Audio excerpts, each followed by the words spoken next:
possible wombo combo there. So I'm very curious to see how they're going to look to play this game out, especially in the early part of it. Yeah, I think Juggernaut was definitely a great pickup with that. MSS, he gets slowed down. The early poison is going to be picked up here from Fly, and they slowly wither away. He's going to try to cap us off the last hit, but it's not going to matter. He eventually does go down from the dot damage, and it's going to be Fly.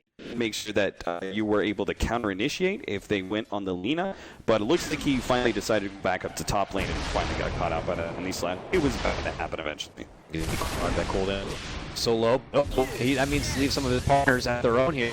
Chad, toe-to-toe. Fog does hit, but is going to end up going down. Fog, the follow-up kill is too far through the glimpse. Looks like it might not be there. Laguna from Ush. A wild Ush appears, but they're not going to be able to finish the Moon, or did I speak too soon? It looks like I did. They get the one kill, and they'll be able to follow up with a secondary one here onto Moon, and with that, they get a nice score.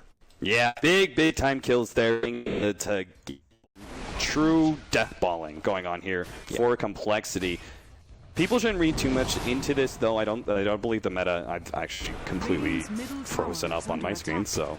Oh, lovely. Yeah, you're going in treadwalk mode, but here on our big old screen in front of us, the action's still going, and as you can see, Ziz might be caught out. That is the Aegis, of course, but they're going to make their go right back onto Ush.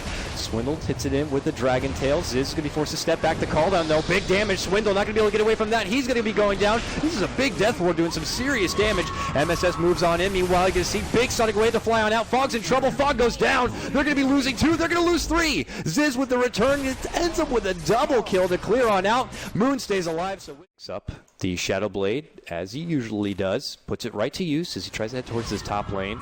Okay, they lead it. Z-Freak gets off the screen, goes for the Shadow Strike onto the one support Chad. Chad getting hit with the Breathe Fire. He tries to dish off a Death Ward, but he gets knocked in the noggin, and that's going to be stopped. Meanwhile, Ush is going to be the next one pressured. He's going on a 2-on-1, able to get off the Laguna, but it's just going to be tickling Moon Meanders. He'll be healed up thereafter. Meanwhile, mid lane, Ziz is going to make it away. That Blade BKB, because compLexity can actually sit back and wait on Roshans before they push uphill. Now they're smoking, and Moon is acting as like a mobile ward here. They have good vision onto Ush. Are they going to utilize that vision? It looks like they will. He leads in with a Sprout from above. Now there is going to be the Yules, but trouble's already coming. Korok going to get immediately stunned, and the Sonic Wave is going to be there. He's already in trouble. This call down is just to try to save themselves, but the damage has been done. They lose 3. Korok barely alive is going to go down. What a beautiful setup from compLexity. The trap has been sprung, and it was led in from that delicious vision from Moon Meander, and it ends up being a 5-man wipe. compLexity are executing this team play, just some of the best I've ever seen. Yeah, compLexity, you cannot forget about the buff to the Furion with Sprout being a 3-second duration, up to 6 seconds.